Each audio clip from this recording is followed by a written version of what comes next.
এজন্য নারী দুধারী, নারী এমন তরবারি যে তরবারির দুই দিকে ধার। নারী যদি চরিত্রবান হয়, নেককার হয়, পবিত্র হয়, সতীসাধ্যী হয়, পর্দানসীন হয়, সে নারী জান্নাত, সে নারীর সংসার জান্নাতের সুখ। আর নারী যদি চরিত্রহীন হয়, বেহায়া হয়, বেপর্দা হয়, চরিত্রহীন অসভ্য হয়, খোদার কসম, ওই নারী তোমার জীবনের জন্য জাহান্নামের আগুন টুকরো। এজন্য তুমি মনে রাখো বন্ধু, আজকের এই চরিত্রহীনতা আগামী দিনে তোমাকে এর সুদ দিতে হবে। এটা স্পষ্ট আছে কিতাবে, আমার কাছে আরবি কিতাব আছে। ইমাম শাফিঈ রাহমাতুল্লাহ আলাইহি বলছেন, আয-জিনা কারজুন, জিনা ব্যভিচার, বিবাহ বহির্ভূত নারীর সাথে, মেয়ের সাথে যে কোনো রকমের সম্পর্ককে জিনা বলে। জিনা ব্যভিচার শুধু লজ্জাস্থানের জিনা না, বিবাহ বহির্ভূত। হাসো, হাসলে ভালো, কারণ কিছুটা প্রতিবন্ধী যারা হয় তারা হাসে। যাদের মানসিক সমস্যা, ব্রেনে ডিস্টার্ব, সে গুনাহের কথা বললেও তার হাসি আসে যে আমারই তো কইতেছে। তো এই জন্য বললাম যে এইটা আয-জিনা কারজুন। ইমাম শাফিঈ রাহমাতুল্লাহ আলাইহি বলছে, বিবাহ বহির্ভূত নারীর সাথে যে কোনো রকমের সম্পর্ক, যে কোনো রকমের কথা বলা, চোখে দেখা, ছুঁয়ে দেখা, তার সাথে চলা, তার সাথে দিনের পর দিন রাত সম্পর্ক রাখা, পার্কে, রেস্তোরাঁয়, বিনোদন কেন্দ্রে তাকে নিয়ে ঘুরতে যাওয়া ইত্যাদি, যেই কোনো রকমের, বলে না আমি ধরিও নাই ছুঁইও নাই, শুধু কথা বলতাম, এটাও জেনা, এও বেবিচারী, এও খবিস। আর আল্লাহর ওয়াদা, ইমাম শাফিঈ বলছে এটা একটা করজ। জেনা একটি করজ, করজ ঋণ, তোমাকে সেই ঋণ শোধ দিতে হবে।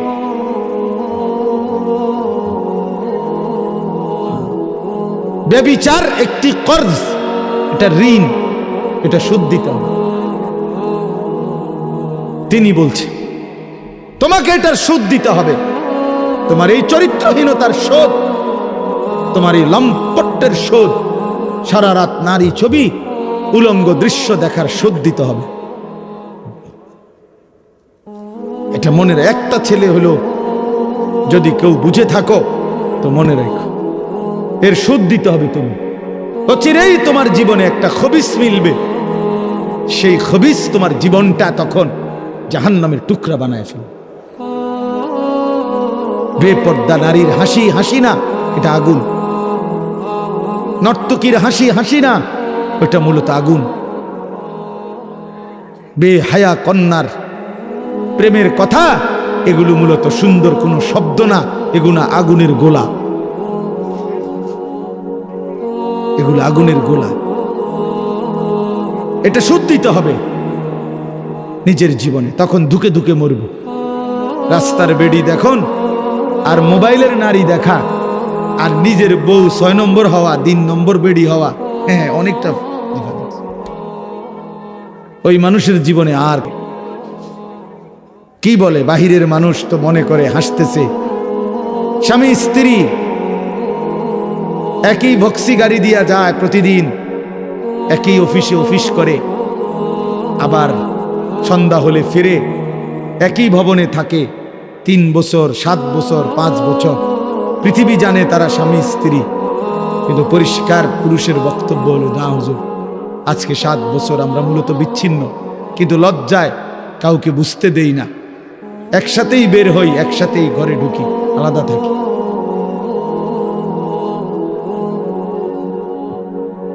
হ্যাঁ, স্বামী এক জায়গায়, স্ত্রী এক জায়গায়। স্বামী ছাদে বইয়া গিটার বাজায়, বিড়ি আর সিগারেট খায় আর গান গায়। আমি তো দেখছি দিনের পর দিন বেচারা গান গায়, সারা রাত গিটার বাজায় আর একটা একটা করে সিগারেট খায় আর গান গায়। গানও মাশাআল্লাহ, গানও না, গানের জাতও না, না কিচ্ছু না, মানে এটা কোনো সুরও নাই, সুরের জাতও নাই, বে বে করে, বে বে। আহা, আল্লাহ মাফ করে দেন। আল্লাহ মাফ করে দেন। প্রিয় যুবক, চরিত্রহীন হয়েও না, তোমার জীবন দিয়ে এটার খেসারত দিতে হবে।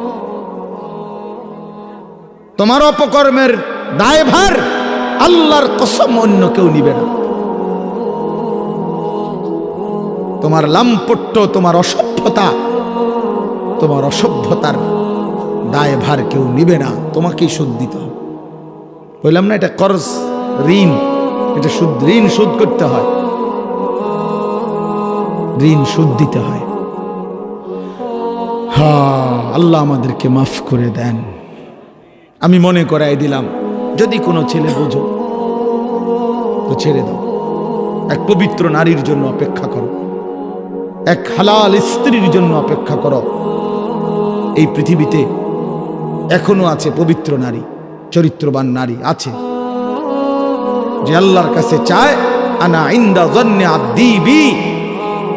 হাদিসে কুদসিতে আছে, আল্লাহ বলছে, বান্দা আমার ব্যাপারে যেমনটা ধারণা করে আমি আমার বান্দার সাথে তেমন আচরণই করি,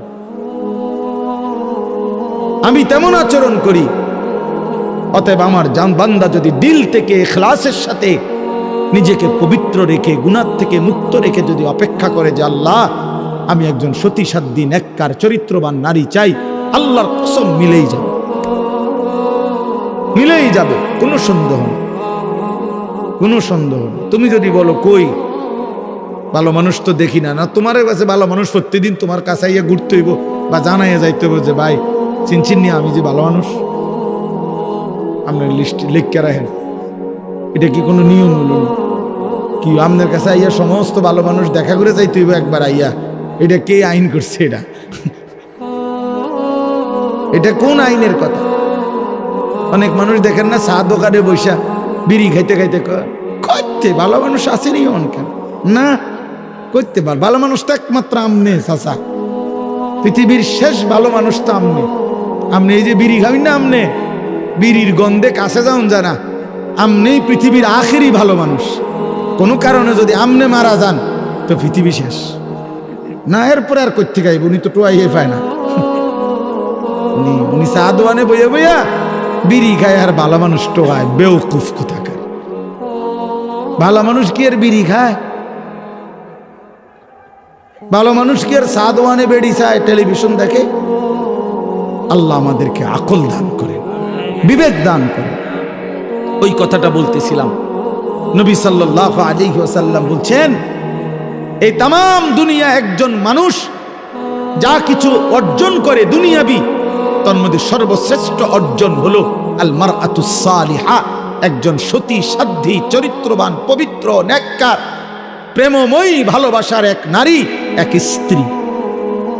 এটা তার জীবনের সবচেয়ে বড় দুনিয়ার অর্জন। আর সেই পবিত্র নারী কেমন হয়, তার আখলাক কি, তার বৈশিষ্ট্য কি? তার বৈশিষ্ট্য কি? তার বৈশিষ্ট্য হলো সে প্রতিদিন 3-4 বার করে powder Dole, fair and lovely ডলে না। আল্লাহ নবী সাল্লাল্লাহু আলাইহি সাল্লাম বলছেন, এই পবিত্র নারী, সতী সাধ্বী নারী, চরিত্রবান নারীর একটা বৈশিষ্ট্য, অতুইনু আলা দীনে যাওজিহা, যে তার স্বামীকে দ্বীনের কাজে সাহায্য করে, সহযোগিতা করে, দ্বীনের কাজে স্বামীকে আগে বাড়ায় দেয়। আল্লাহর কসম, নবী বলছে, ওই নারী পবিত্র নারী, চরিত্রবান নারী, সতী সাধ্বী নারী, ওই নারী যে পুরুষের কপালে জুটছে, সেই পুরুষ দুনিয়ার শ্রেষ্ঠ সম্পদ অর্জন করছে, শ্রেষ্ঠ সম্পদ অর্জন করছে। রাসূলুল্লাহ সাল্লাল্লাহু আলাইহি সাল্লামের সাহাবীরা, নবীজির জামানায় সেই সাহাবীরা তাদের বিবিরাই তাদের স্বামীদেরকে আল্লাহর রাস্তায় জান দেওয়ার জন্য, যুদ্ধের জন্য সাজায়া দিতেন। স্ত্রীরাই বিদায় দিতেন স্বামীকে, যাও স্বামী, আল্লাহর জন্য জান দিও, হাসরের ময়দানে দেখা করো, পরকালে দেখা হবে, আর কোনোদিন লাগবে। ঠিক আছে, চলো, আল্লাহ হাফেজ, ফি আমানিল্লাহ। হ্যাঁ, আমরা কিতাবে পড়ছি, এক মুসলিম নারী, তিনি তার 4 সন্তানকে নিজে যুদ্ধের জন্য সাজায় দিছেন এবং 4 সন্তানই যুদ্ধে আল্লাহর রাস্তায় শাহাদাত বরণ করছে।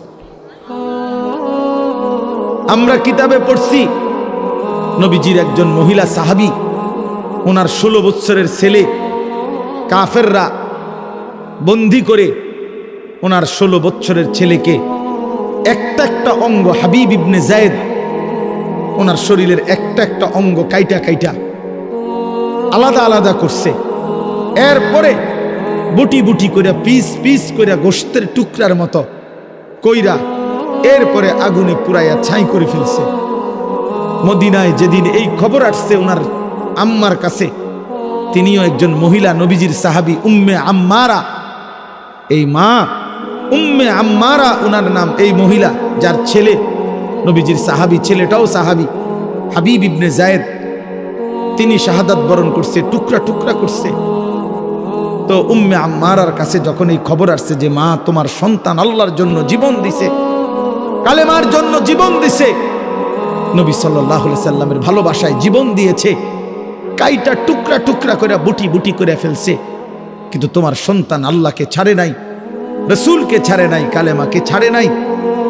খোদার কসম, তখন আমরা কিতাবে যার পৌরুষ আছে, যে পুরুষ, সে এমন হওয়ার কথা না।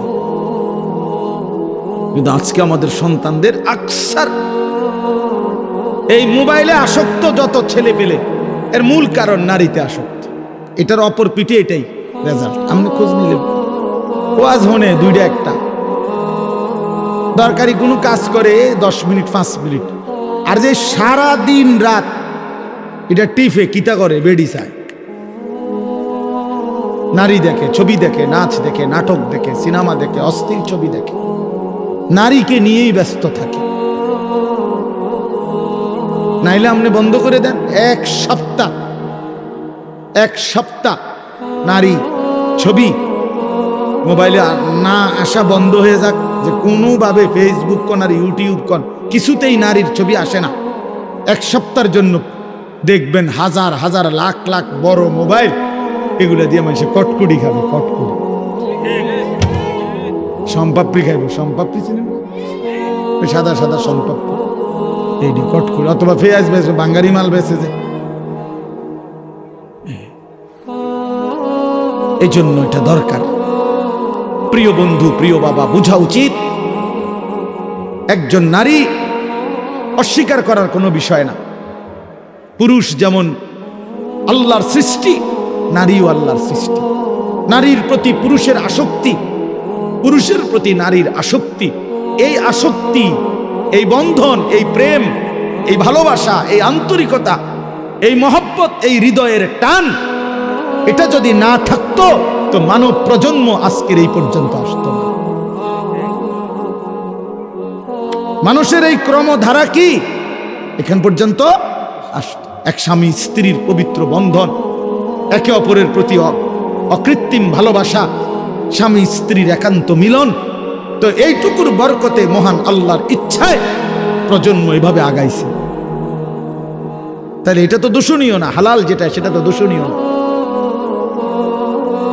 রাসূলুল্লাহ সাল্লাল্লাহু আলাইহি ওয়াসাল্লাম বলছেন, পবিত্র স্ত্রী তার মুখে যদি কেউ খাবারের লোকমা তুলে দেয়, হাত্তা লোকমাতা ফি ফি ইমরাতিহ, নবীজি বলছেন কেউ যদি তার হালাল স্ত্রীর মুখে এক লোকমা খাবার, একটা রুটি, সামান্য একটু খাবারও তুলে দেয়, আল্লাহ রাসূল সাল্লাল্লাহু আলাইহি ওয়াসাল্লাম বলছেন আল্লাহ তাআলা তাকে আল্লাহর রাস্তায় সাদাকা করার সওয়াব দান করেন। নবী সাল্লাল্লাহু আলাইহি ওয়াসাল্লাম বলেন ওয়াফি বুদআ আহাদিকুম সাদাকা, পবিত্র স্বামী স্ত্রী যদি মিলিত হয় তো আল্লাহ তাআলা সেখানেও সাদাকার সওয়াব দান করে। সাহাবী জিজ্ঞেস করছে, ইয়া রাসূলুল্লাহ, মনের চাহিদা পূরণ করলেও সওয়াব হয়? আল্লাহর নবী বললেন, সেটা যদি ভিন্ন অনুমতি নাই এমন নারীর সাথে যদি পূরণ করে সেখানে কি গুনাহ হয়? তিনি বললেন, হ্যাঁ গুনাহ হয়। কয় তাহলে এখানেও নেকি হয়? সেখানে গুনাহ হইলে এখানে নেকি হয়। এজন্য বন্ধু, আল্লাহ তাআলা প্রত্যেক নিষিদ্ধ বিষয়ের বিপরীতে বৈধ হালাল পন্থা আল্লাহ রাখছেন। যিনি মদ হারাম করেছেন তিনি মধু হালাল করেছেন, যিনি সুদ হারাম করেছেন তিনি ব্যবসা হালাল করেছেন, যিনি ভিন নারী দেখা হারাম করেছেন তিনি বিবাহ হালাল করেছেন। এমন কোনো বিষয় নাই বান্দার যেটা চাহিদা আছে অথচ সেই চাহিদা পূরণের বৈধ কোনো পন্থা আল্লাহ দেন নাই। খোদার কসম, এমন চাহিদা মানুষের মধ্যে নাই, এটা হতে পারে না। কারণ প্রতিটি চাহিদাও দিছেন আল্লাহ, সেই চাহিদা পূরণের হালাল পন্থা নির্ধারণ করে দিছেন, সেটাও আল্লাহ করছে। আজকে অনেক মা বোন হয়তো পর্দার আড়ালে আছেন, শুনতেছেন, আপনাদেরকেও বলি, বেপর্দা নারী, বেহায়া নারী, বেহায়া কন্যা, তার বাস্তবিক অর্থে সামাজিক কোনো মর্যাদা নাই। ইসলামের দৃষ্টিতে, মানবতার দৃষ্টিতে, ইনসাফের দৃষ্টিতে, বিবেকের দৃষ্টিতে তার কোনো সম্মান নাই, ইজ্জত নাই। বেপর্দা নারী তো শোপিস, উপভোগের পণ্য। বেপর্দা নারী তো প্রদর্শনের বস্তু, প্রদর্শনের বস্তু, যে নিজেকে প্রদর্শন করে বেড়ায়। আল্লাহ তাআলা আমাদেরকে মাফ করে দেন। আল্লাহ আমাদের মা বোন, আমাদের কন্যা, যে সমাজের নারী বেপর্দা হয়, বিশ্বাস করেন ওই সমাজের সবচেয়ে বড় বিপদ হলো হালাল এবং পবিত্র পন্থা, হালাল এবং পবিত্র বিবাহ এবং হালাল এবং পবিত্র মানব প্রজন্ম তছনছ হয়ে যায়। আজকের ইউরোপ এই ব্যাধিতে আক্রান্ত, যখন অবাধ যৌনাচার, নারী পুরুষের অবাধ সহজ করে দিছে, আজকে তাদের বৈধ সন্তানের চাইতে অবৈধ সন্তানের পরিমাণই বেশি। আল্লাহ আমাদের সমাজ, আমাদের বংশধর, আমাদের প্রজন্মকে জিনা, ব্যভিচার, বেহায়া, বেপরদিগি, বেশরম এই জিন্দিগি থেকে হেফাজত করেন। বলেন আমিন।